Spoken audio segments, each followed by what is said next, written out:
Oh, hello, and welcome to Basic Folk, where we have honest conversations with folk musicians. It's Cindy Howes. Thank you so much for finding us. Great to have you. Before we get into today's guest, Sam Phillips, let's talk about our newsletter. We are a podcast that sends out a monthly newsletter, if you can believe it or not. Sign up for the newsletter at our website, basicfolk.com. You can click on the red sign up for Basic Folk newsletter button. There's also a link in the show notes to sign up. You can also follow us on social media. We're at Basic Folk Pod on most of the social platforms. We are also a listener-funded operation. If you've been listening for a while and know we're a listener-funded operation but haven't made a contribution, now could be the time to do it. You can make your donation at basicfolk.com/donate. If you want to do none of those things and just listen, that is also fine. You could also, if you want to, you could also tell a friend, tell your folk friends about this podcast. I think they'd love it.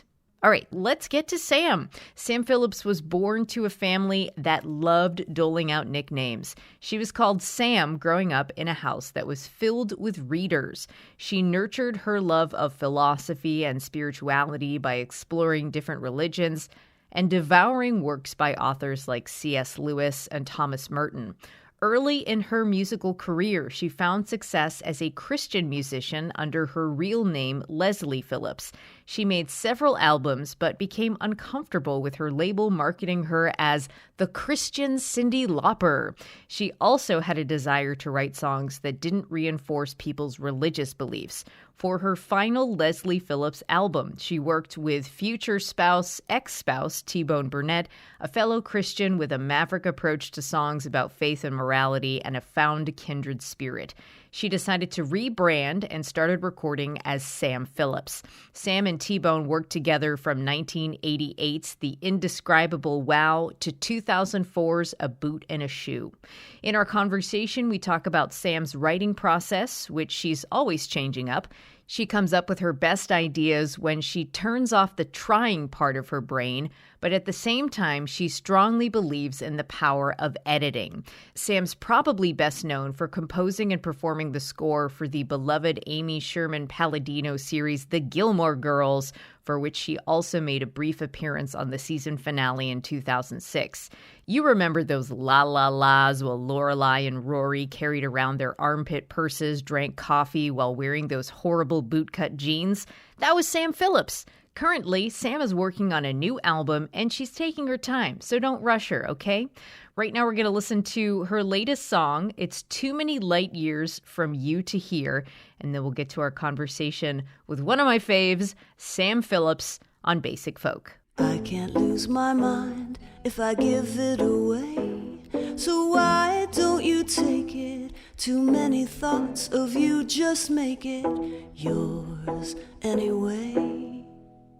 I'm lost in the cosmos, looking for re-entry, trying to escape myself. Though I love my gravity, my own human depravity makes me long for a world somewhere else. Lost in the cosmos, tired of the future, where everything moves so fast. So much hard traveling, big spin unraveling, where you and I never got to make our past. Lost in the cosmos, you can find me behind a lonely moon. Sam Phillips, thank you so much for talking to me and being on Basic Folk. Thank you so much for having me. I think I'm both basic and a folk. So I hope I met the requirements. The application was lengthy, but I hope you guys will accept my application. You were born in Glendale, California as Leslie Phillips. Actually, I was born in Los Angeles proper. And I want to punch my hip card here. So I was actually born in what is now known as Silver Lake. Oh, my gosh. An original. Isn't that funny? Silver Lakean. Yeah. It's a hospital that is now called the Dream Center that I think is actually maybe a rehab or something. that towers above Interesting. the freeways. Yes. Wow. Well, that's cool. You were given the nickname Sam, and as I understand it, everyone had a nickname in your family. In fact, several nicknames. And my wife's family is the same, whereas there are like 3 to 4 nicknames for each person, and trying to find somebody in a phone, like for the contacts, is like near impossible, which sets a certain tone. How do you think all the nicknames impacted the vibe of your house and how you related to one another? I think it was always lighthearted and fun. And I think, as I've said before, we were talking about pets, and all the pets had, abbreviated nicknames, and they kept changing. Nobody really had a name for really that long because, people do change. So my child has many as well. What are some of the best nicknames in your family? The best or the strangest? Because we had I guess my dog Kiki, her nickname, my dad called her Keeker Beaker. So you know how you riff. It's like jazz. You just riff on these nicknames, and they get longer or shorter. And I probably never should have said that. I shouldn't have divulged that family secret. But now it's out here. It's out in the public. A basic folk show.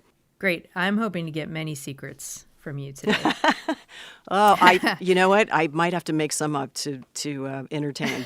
Do you see that nickname effect showing up for you as an adult, as a parent?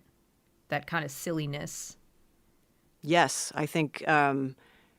When did I realize this? But I remember thinking, how do you become okay? How do you become a whole person? How do you become an adult? And I think at one point I realized, or what's a good person? And aside from, yes, the basic love and respect, I think the people that you want to be around and the person that you want to be is somebody that's funny, that's lighthearted, that makes people laugh. And that's being close to somebody. I think there's nothing maybe more intimate than sense of humor, being able to share a sense of humor. And it's also a sense of intelligence, comfort. I think I can't say enough about a sense of humor. I think it's a really important subtlety, or maybe not so subtle thing in a relationship. Yes, there's an ease to having a sense of humor, and it's a great defense mechanism, I find. It can be that. That's true. That's true. Yes. Can you describe the music scene in your family growing up? Who was listening to what? Who was playing what? And where did you find the good stuff?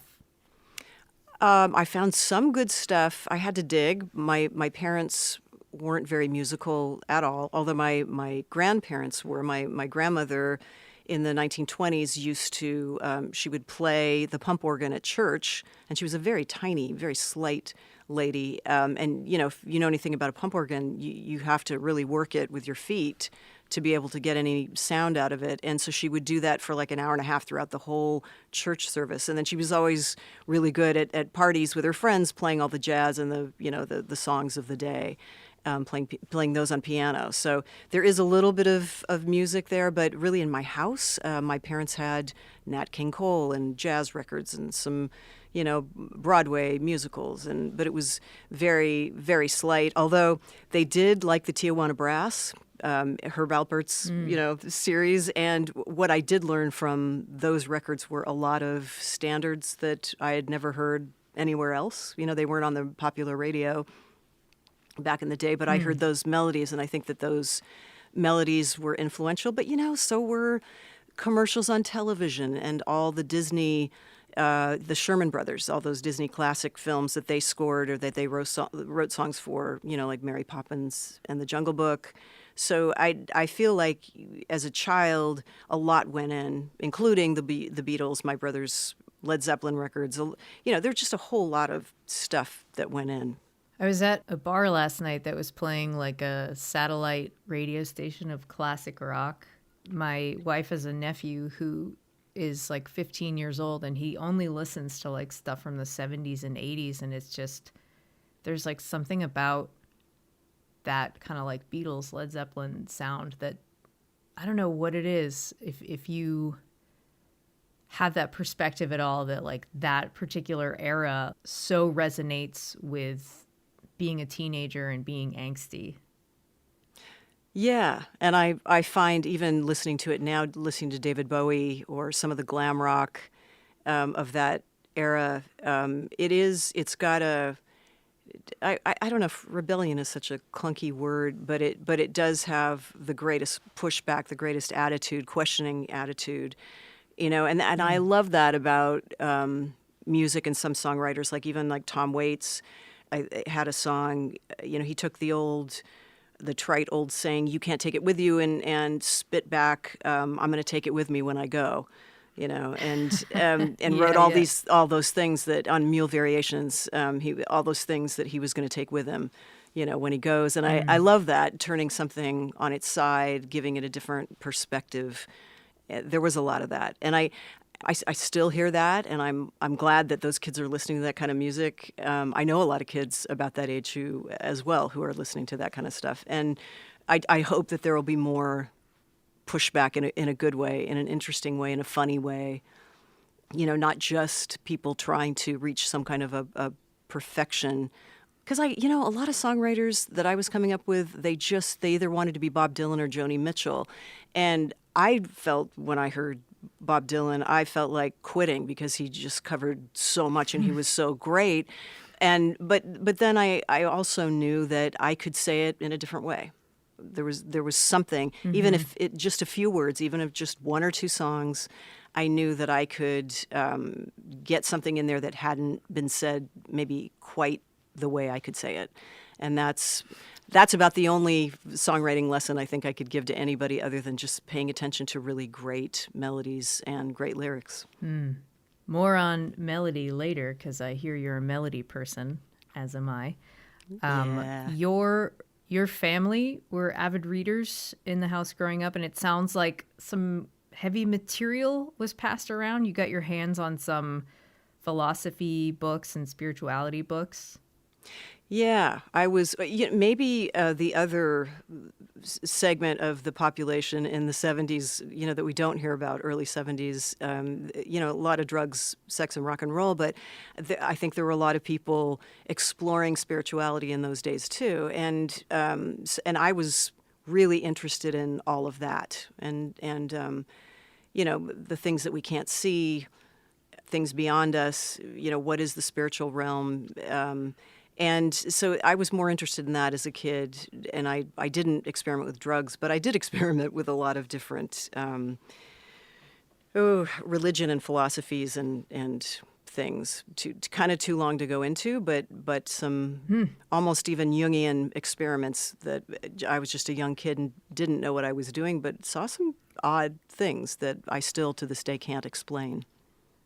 How close were you to joining a cult? If you would say that fundamentalist Christianity was a cult, I guess you could say that I joined it. So for a while, because I did start out in the church. My mom and my grandmother were Presbyterians, and I grew up in the Presbyterian church. But then there were hippie churches popping up all over Southern California with a lot of folk music and surfer church, and so I frequented some of those, and basically learned a lot of the same things I learned about people there in the church that I did later on in yoga class or some of the different disciplines, the different spiritual disciplines that I came in contact with. There was a basic, human thing that you can either be judgmental and always be right, or you can be loving and kind and open, and it's just it's basically that, I think, pretty much across the board. The spirituality that you were experimenting with, was it mainly Christianity? It was later on in my life. When I was really young, I was fascinated with magic and the occult. But quickly kind of got into the church and sort of bumped around in there for a while. Do you remember why you became so infatuated with spirituality and how you relate to that sort of ground zero for your infatuation? I mean, my best guess is that I was, an imaginative kid and a sensitive kid.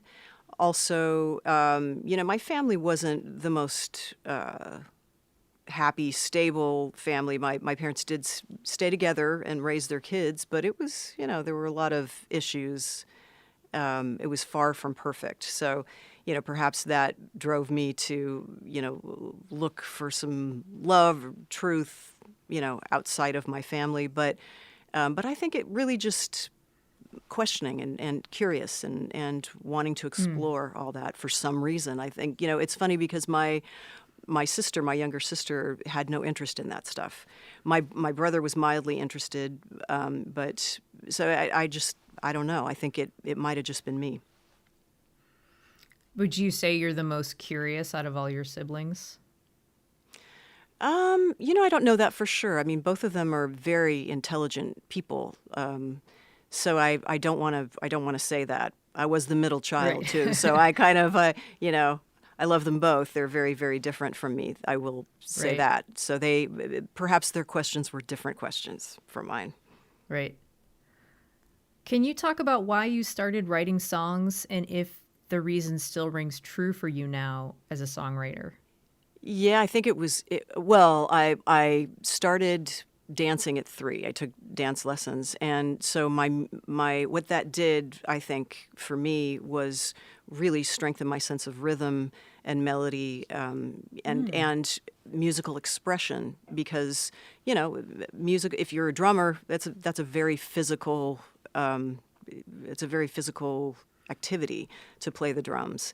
And actually, I think that singing is too. Some people are more athletic and have bigger gifts, certainly, than I do, and they work out a lot more. And they push their voices a lot more, and take care of their voices a lot more. But I think that was one thing that started me off being really interested in music. But then there was kind of that era that was in the classic singer-songwriter era. People wanted to say things in their songs. They wanted to express themselves, express truth. We actually had a little library close to where I grew up that you could check records, vinyl, out of. And you could take them home and play them and then take them back, which was so cool for a kid who, must have been amazing. Yeah, didn't have a job and couldn't. And so I found Randy Newman and a lot of different great records that way that I never would have been able to afford to buy, and wouldn't have known to buy either. There's kind of two questions in this question. So when you were 14, you would attend Pentecostal meetings. So I'm wondering what they were like. Was music involved? And then the second part of this question, I really should have separated them into two, but how did you choose music to express your spirituality, express your faith? Well, the first thing is I didn't really frequent. I mean, I went to a couple of Pentecostal meetings that were crazy theater. They were really nutty. There was one near my home that I walked to because I was probably about 12. And I remember that all the women had on those long 70s dresses and they all had beehive hairdos. And I remember, sitting down to this very nice lady and I didn't mean to be an upstart, but I just said to her, well, is the beehive hairdo, is that connected to what you believe? Is this part of the Pentecostalism? And she did get kind of offended and just, said no. But it really was. They all really did look alike, and the antics were quite. There were no snakes or anything like that, but it was a show. Mm-hmm. It was a crazy show, and I though I marveled at it, I had never seen anything like that. I of course didn't feel that I could relate to it or that I wanted to be a part of it. So I did find, like I said, something that was a little bit more in the world that I was in. The surfer church, kids that were my own age that were listening to folk music or rock music, and there were rock bands and folk musicians that were, talking about God. So it wasn't a completely weird thing to get into, but that's basically, I think the culture at that time, it was very much like what was on the radio. So it was not a big stretch. It was interesting to find that and to feel like maybe the music was saying something a little bit more than, let's make love in my Chevy van or whatever, afternoon delight, whatever it was happening and all the insane, pop hits of that era. Mm-hmm. Mm-hmm. And then the second part of that question was about choosing music as an expression of your faith and becoming a Christian musician. How did you choose music? I think inherently I knew this. I mean, I was pressured myself to be very to toe the line and say. Just tout the party line, I guess you'd say. But I think that music also, I did know of some musicians and some writers that were approaching Christianity or spirituality in a much more subtle and imaginative way with metaphor. And that's what I loved about the Bible, frankly. There's so much metaphor. And I really, from an early age, learned to think that way all the time, to see metaphor in nature and in situations. And I think music was closer to a language that could express spirituality. For instance, I was listening to Avo Part, this wonderful composer, a classical modern composer, and this piece the other day is this beautiful piece with strings in a minor key, and all of the strings are just over and over, they're descending, almost like a waterfall. And there was some kind of grief in that I heard or that I felt in the music, but it was interesting because it wasn't like a lot of times you hear a song and the singer is talking about something and you understand, oh yeah, that was when I got my heart broken or when I lost somebody. There are all kinds of ways you could relate to a song, but this was interesting because I felt like I couldn't really connect it to any personal grief. I felt like because it was such a big and beautiful composition, I felt the music was talking about a larger kind of grief, like for the planet or for mankind or for animals. It was just a really big grief. And I thought how interesting that music can do that it can really in its own language make you feel something or think about something that's not even that you can't even really articulate. And so I think that music and spirituality do have that in common, that music can articulate things that are very hard to articulate, or that, I think that a lot of Christians do very badly. I guess I'll just say it. It's just, there's a lot of judgment and then a lot of, sayings that are just worn into the ground. It's just like all of us, we're afraid. Yeah. We get into a comfortable place and we want to be right. We want to talk about the things that make other people like us, or we fit in, all that stuff.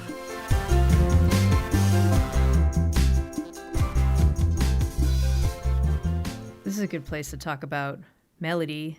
As a writer, you say I'm very attracted to melodies. It's the ecstatic part of music. If you can ride on that melody with your lyrics, that can be very powerful. So in thinking about what you just said, and also about your scoring television, what is it like for you to communicate through just melody versus having lyrics? And with scoring television, how did that realization of communication through melody change your writing? I guess it did change my writing, but I think it was a great relief not to always have to find lyrics that would match the melody or say what, or try to say what the melody I felt was saying. That's the hardest thing for me, I think, with it. It's a lot easier to take a lyric and just put it to music, to find the music for it, rather than trying to interpret what the music is saying. So what I did like about, scoring the Gilmore Girls that I started in 2000, I'd never done any composing before, and when we started, the show was so dialogue heavy that the creator said, or the EP said, I think no lyrics, just melodies. Can you just kind of sing? Can we just have your voice? And so, How bold to say to a singer-songwriter, no lyrics. yeah, well, yeah, I know. Only Amy Sherman-Palladino. I love it.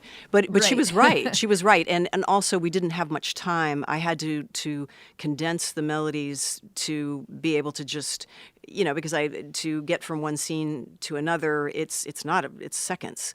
And so to actually have a melody that starts and doesn't just drop off or doesn't end abruptly, it was I had to simplify. Because the other thing is, a lot of times score can be just rhythmic or can be very, very plain and unemotional, but I felt that there were some emotional moments that needed to be played up with something a little darker, sadder, something a little lighter. So it was a challenge to be able to express, in that short amount of time, to be able to express those emotions and to really help the picture, not hurt it. In thinking about your songwriting, you say that you come up with great ideas while walking or driving. First of all, I want to give credit to the podcast Carol Pop. You were on there talking about your songwriting process and breaking it down. It was really, really interesting to listen to. So you are talking about coming up with great ideas while you're basically turning off the trying part of your brain. But you also strongly believe in editing. So I imagine there's a pretty big juxtaposition happening inside your head with those two combating aspects of your writing process. Yes. And I hit the wall constantly, with that, because sometimes I can't get much out before the editor's already screaming in my ear. So that's important to, Damn. You got to keep that guy in check. And be free. But then, a lot of times the melody, the idea will be so stubborn. I've had songs that I've been working on for years. They just little pieces that won't go away that I still have some, but that I will turn into songs years later. So it's not easy to let go, but I do believe in that editor. I think that editor is really important, and I felt that very strongly when I listened to a demo that I had started. I'd started just free-form writing on a cassette tape, writing a song that I wrote in the 90s called I Need Love. And it was interesting to hear where that started and then where it ended up. And where it started was not, if I just thought, oh yeah, I don't need an editor, I can just, anything I do is really great, I'm just gonna, I'm gonna throw that down, put that on, let's cut it.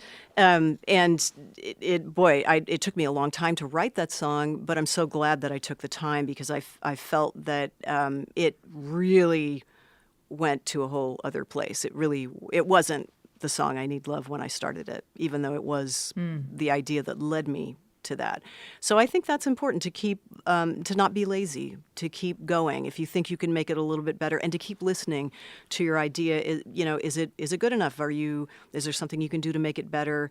But all of this is just so subjective and, not easy. And it's become a little bit easier with experience, but I'm still, trying to find my way in the dark, I think. As a Christian musician back in the 80s, I get the sense that you were pretty uncomfortable, especially towards the end of your Leslie Phillips recording days, where the label was calling you the Christian Cyndi Lauper, and you wanted to write songs that didn't reinforce people's religious beliefs. So how did that experience change your relationship to reinvention and being okay with certain types of uncomfortable, like living outside the Christian music industry? It was, I think I just became more and more interested in growing as a songwriter, in growing as a person. And I think in any form of show business, there is always a temptation to just do the same thing that gets you applause, just do that over and over again, don't take any risks. So it was very similar, except that it was my spiritual life and my whole life as well as music. And there was a lot of, at that point, it was very odd and interesting that it was all very uptight in terms of sexuality. All of that stuff was just, at the boiling point with a lid that everyone was trying to hold on it. And that was kind of interesting, and that got tiresome, because it was just such a people were so judgmental and suspicious and just not honest and as a result not very free or very loving, And I'm not saying everybody. There were a lot of amazing people that I met during that time that are still wonderful.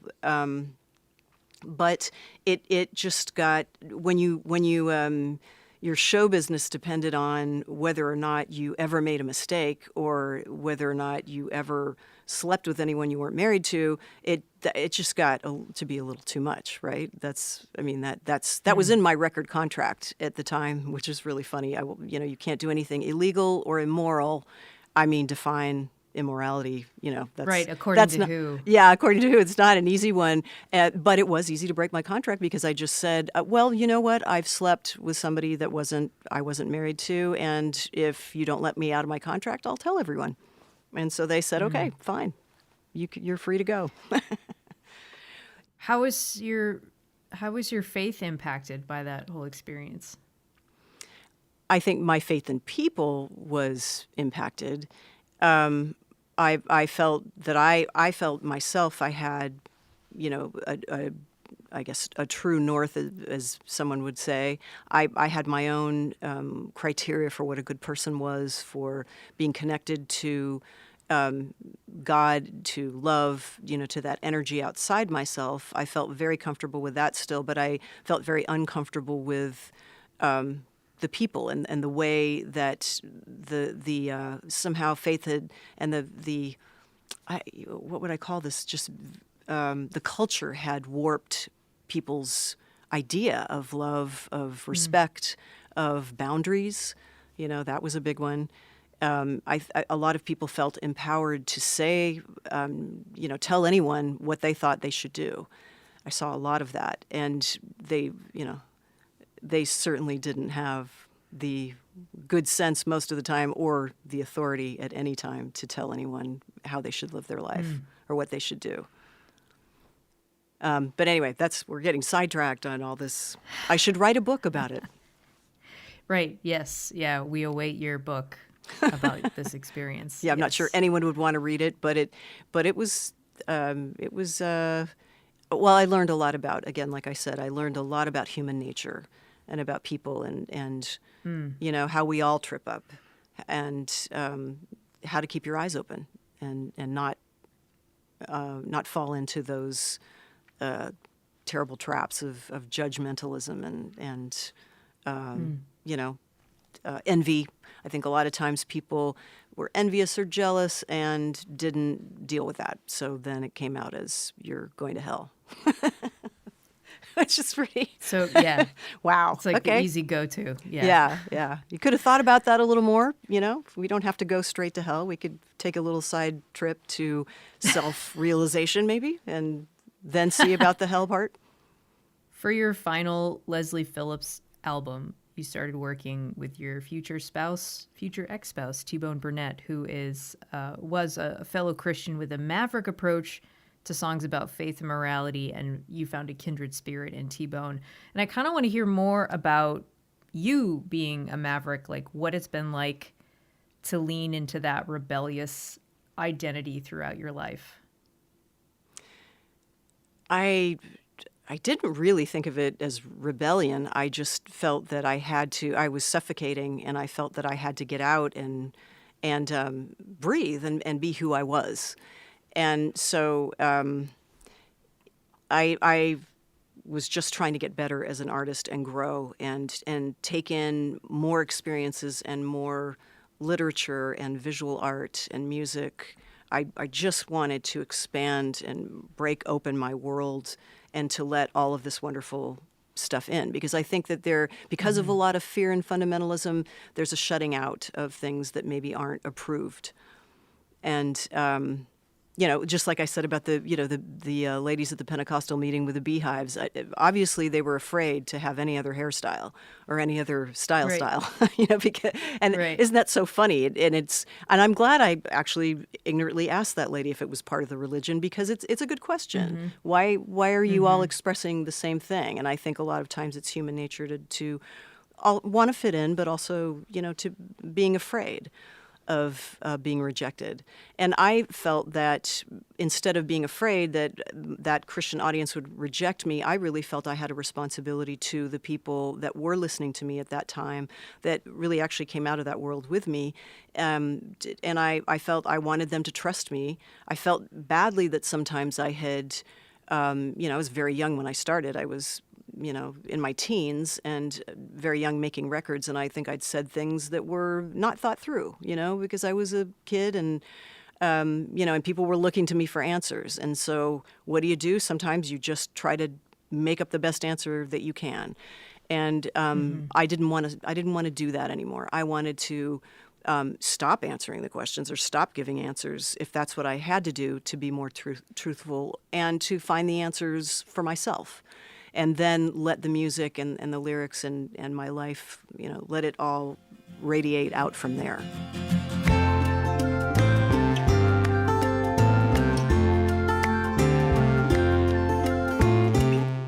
You became Sam Phillips, musically speaking, in 1988, and your music career throughout the 90s was very of the time, like pop sounding.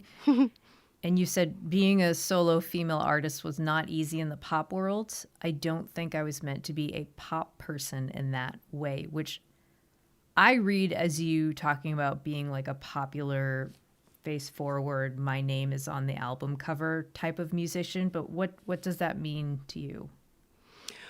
Oh, well, I think a pop star, a celebrity. I guess I was, it's funny because during that time, I had a lot of acquaintances that were very well known, and one in particular I'm thinking of, who I adore, who's really such an extrovert. But when we would go out in public with this person, and they would get a lot of attention, and it would be nerve-wracking to me because my maternal thing would kick in. I'd want to protect them, not like get away, people, stay away. But when that person, which is so ridiculous because that person's an extrovert and a performer and feeds on it, loves that attention, lives on that, thrives on it, But I found all of that stuff, to be kind of nerve-wracking. And also, I always felt that if a person's a good person and an interesting person, they're going to be that no matter if they're famous or not. I think sometimes people dream of going to a party with all their favorite famous people, and sometimes those parties can be drab. They aren't exactly the most interesting parties, unless of course, somebody's really smashed and is taking a hammer to the room or something. There are those things. But I just don't think being famous, I don't think makes you interesting. I think you are interesting or you're not. That's how I see it. After working on Gilmore Girls, you said, I found I was more comfortable behind the camera. Songwriting really has my heart, not singing. And I want to know more about how you feel about performing. I recall seeing you live. It remains like one of my favorite live moments where you're performing live with this crack band, and in between songs you say to the audience, we need to talk about the encore. And then you asked, do you want one? And everyone's like, yeah. And then that was like halfway through the show. And then you were like, okay, this is the encore. And you played the song and you left the stage. And I'm like, that was brilliant. Yeah, there's always room for improvement. I think we were coming to the end of that. I think we're still sort of at the end of that thing. And especially when we're talking about, in folk circles and Americana music, I think there's a tendency. I like tradition, and I know that the audience feels comfortable doing a certain thing. But I also think, what the audience is really comfortable with is when you have the wheel. If you can feel the hecklers and just you can can keep the wheel in your hands the whole time, so that they don't feel like everything's out of control, I think. But then you can also, drive off the pavement a little bit and go off road and, take them to another place. I think that's also, that's a good thing. A few surprises.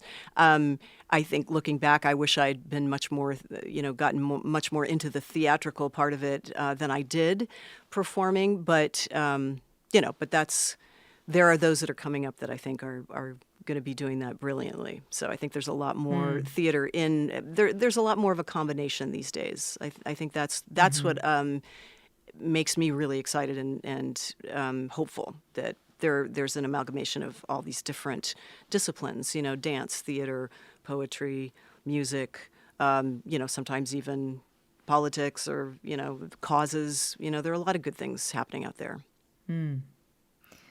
I read this interview with Amy Sherman-Palladino. It's a 12-year-old interview, but she was talking about you mainly in the interview, so I'm not sure if you have read this or not. But for those who haven't, Amy is a huge fan of your singing. She says her voice might be my most favorite female voice ever. It's kind of like Joan Didion's writing to me. It's a little haunted. It's a little step back from it. So it sort of creates this mood and tone.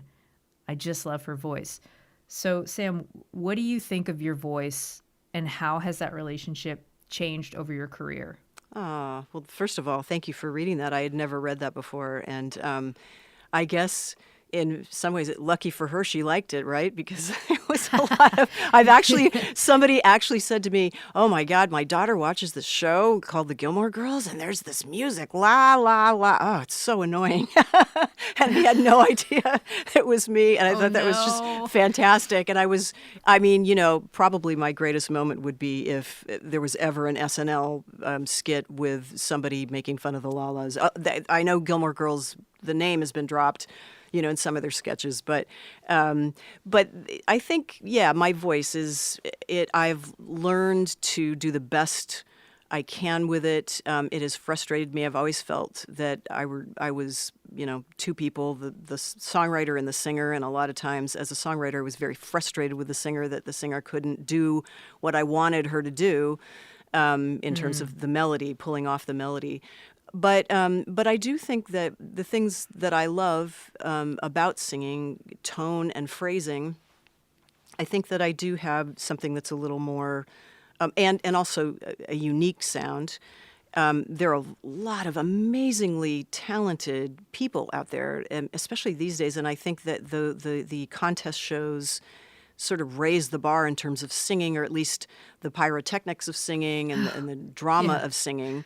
That came to the forefront. But I don't hear as many just completely unique singers, because I think it is a combination of things. It is your intonation and it is your tone, but it's also phrasing. It's really important to phrase well, and to get all of that going. I think all I did was I just listened to the Beatles a lot, and I loved their harmonies, and I just wanted to sing like all four of them at once. If I could just have all four of their voices. The dream, right? In my pipes, and that came out, that would kind of be my dream, which I'm sure not that many wonderful singers are ever thinking. But I do, I think I've sort of made peace with it. I have this child who is immensely talented, has an amazing instrument, and it was very interesting having to, watch that develop, and watch my child work on that, and really take singing lessons and use it, and further it and take it so seriously, and go to art school and just, all this stuff when I just barely, croak out a song. But it was interesting because they said, one time I said, oh, you're watching the Gilmore Girls. Oh my God. And they said, yeah, because, the sound of your voice is comforting to me. And I thought, well, okay, if nobody else, then that made me really happy. Because I know that they are pushing away from anything that their dad has done, anything that I have done to make their own mark, which I so respect and admire and love. But at the same time, it's nice to know that there's that connection there, that there's that appreciation, even though they want to run, like hell in the other direction, which I don't, is all a part of a good spirit. I think a good, backbone.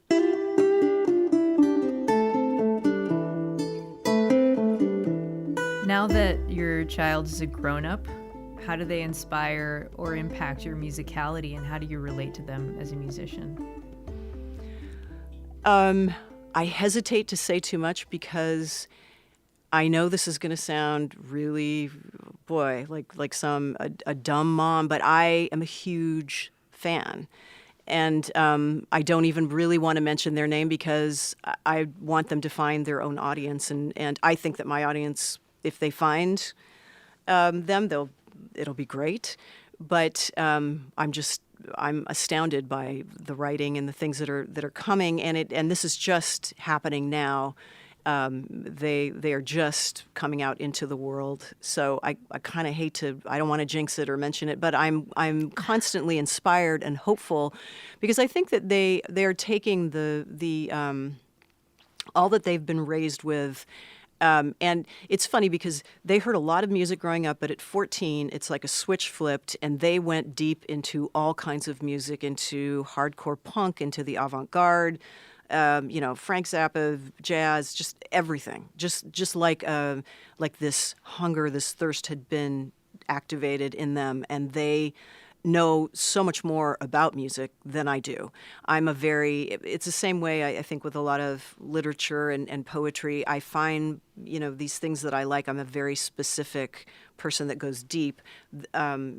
My child, grown-up child, is more has just all this knowledge of music and has retained it and is not is really just putting all that together into their own sound. So the way I relate to it is just complete awe and joy, because the other thing was it was never a plan. T-Bone nor I ever had a plan of trying to push that person into show business, or anything. In fact, I think we were hoping for something, like brain surgery or, something. But of course, they are a beautiful, creative person. So more on that soon. I hope maybe they will visit the Basic Folk Show at one point. Right. I hope so, because I think you'd have fun with them. Yeah, they're certainly welcome. Your husband, the string player and arranger Eric Gorfain of the Section Quartet, he's been working with you since 1994, but most intensely on the last 3 or 4 albums. So you just went through a pandemic together working on your new album. Yeah. How has Eric's involvement in the work changed your perspective on strings as a form of expression in your songs? Well, first of all, I don't want to get in trouble with anyone, so I'm going to say that I've known him since 2004, not 1994. But somewhere online it says he was on your 94 album. Oh, well, we did. It might be on his Wikipedia album. You know what may be confusing is I did a vinyl, because I don't think Martinis and Bikinis did not come out on vinyl. So I actually did a vinyl of that and added a few songs to it, that redos of some of the songs, and Eric played on that. So he played on a reissue of Martinis and Bikinis. Okay, I'm glad that has extra we figured tracks. that out. Yeah, that's I probably. do not want anyone to get in trouble. Yeah, but yeah, he's a wonderful musician, and Eric loves to listen and push himself as an arranger, as a musician. It's interesting. I watch people in the classical world, and it's very cutthroat, very ambitious, and there are only so many sessions, jobs, and they're all vying for those sessions, those A-list jobs. And I've watched him, though he loves playing and he's plays live all the time. He has fallen in love with arranging, and also he engineers. He's done some producing, so it's an interesting thing about him. He's just so in love with music and being able to do a lot of different things, not just be a violinist.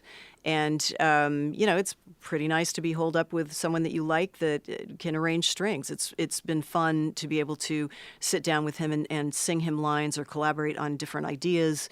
Whereas as much as I loved and do adore him, working with Van Dyke Parks, Van Dyke, you give him the song, he gives you the arrangements. There aren't many notes. Usually you don't have many notes for Van Dyke because he's so fantastic.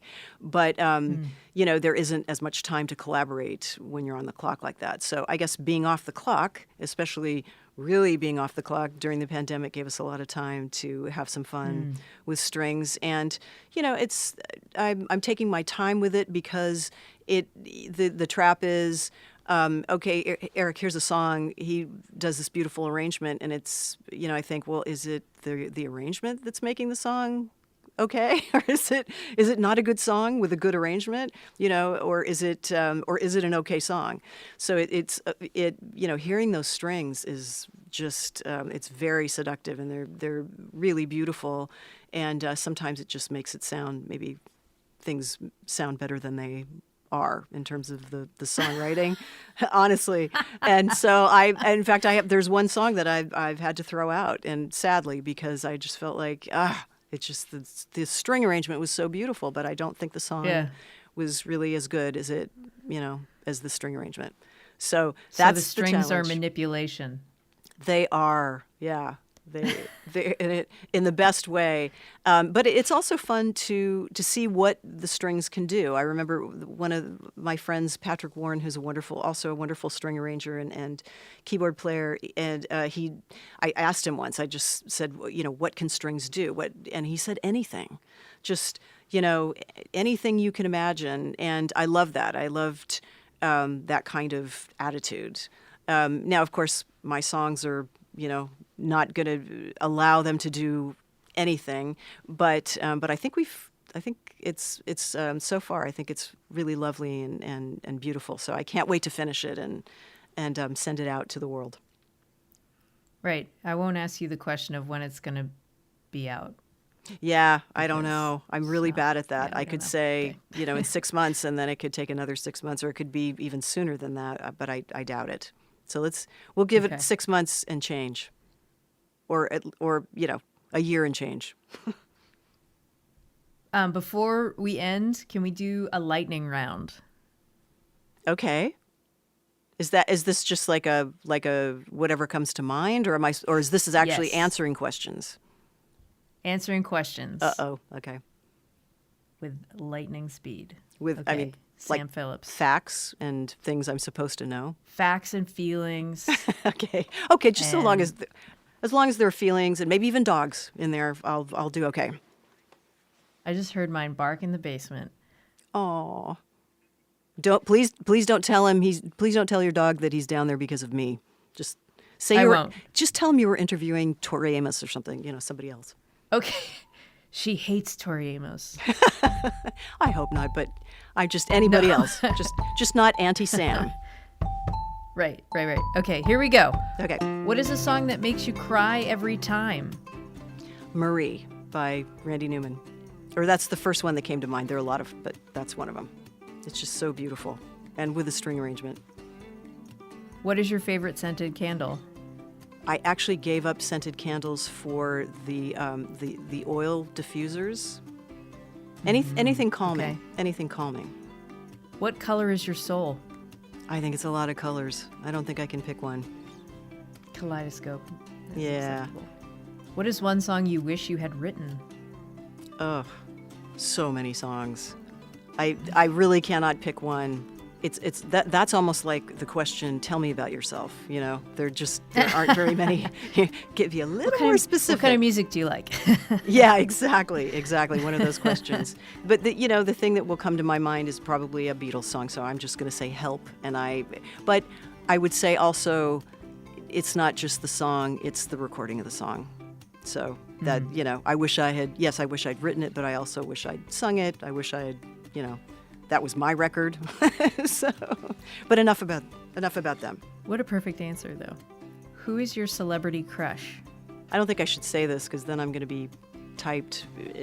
Someone's going to type me politically, but I do love Rachel Maddow. I think that she's so smart, and I love her. And I went through the pandemic with her on the screen, so I'm kind of partial to her. So I might there's that celebrity crush. Let's see if I can think of another one that's not as. Do they have to be alive? Because I have a lot of dead ones. Fred Astaire and. Good one. Yeah, I love all the dancers. I do love the dancers. Okay, this is the last question. Who is your favorite Gilmore Girl? So that has to be mother or daughter. Or grandmother. Or grandmother, or baby, perhaps, if there ever was to be a continuation. It's really hard not to love Lorelei. And I really think, I think Lauren is such a great actress, and maybe it's because when I was first doing the Gilmore Girls, it was maybe our first or second spotting session. I went to a coffee shop around the corner from Warner Brothers that's still there, Priscilla's, and was going in for coffee, and Lauren was dressed, I don't know if those were her real clothes or the Lorelei costume, but she was dressed just like Lorelei, and she was getting coffee, and I'd already seen, the episode, and I just thought it just seemed like, life was becoming art, or art was life, or something like that. It was funny. So maybe because of that, and also having, a child that I adore and love so much, and am very good friends with and close to, having been a single mom, become a single mom actually during the series, and going through all that, sometimes I felt that the writers were really telling my story or reading my mail, and so I think because of that, probably because I understand Lorelei's perspective. All great answers during the lightning rounds. Oh, good. Okay. Yeah. Loved it. Everyone loved it. Oh, good. And Doggy in the basement. She is. You probably can't hear her, but I can't hear her. It sounds like something is broken down there. So I have to go. But yes, Sam, thank you so much. This was I really enjoyed talking with you, and I'm looking forward to the new record. But take your time. Thank you so much, Cindy. And I think maybe you've got some editing to do. I'm sorry if I rambled too much about the last thing we want to do is make people fall asleep about listening to stuff about mainline Christianity. It just doesn't seem like it's all the the rage of topics to listen to on a show about music. So feel free. This episode was produced by me, Cindy House. You can find Basic Folk on the Bluegrass Situation Podcast Network. You can search for Basic Folk on the SiriusXM app and listen there. Find us wherever you get podcasts or at our website, basicfolk.com. Thanks a lot for listening. Don't forget to tell a friend if you were like, this Sam Phillips interview was rad, and I think my friend Jamie would love it. Send it along to Jamie. Thanks for listening, and we'll talk to you next time. Bye.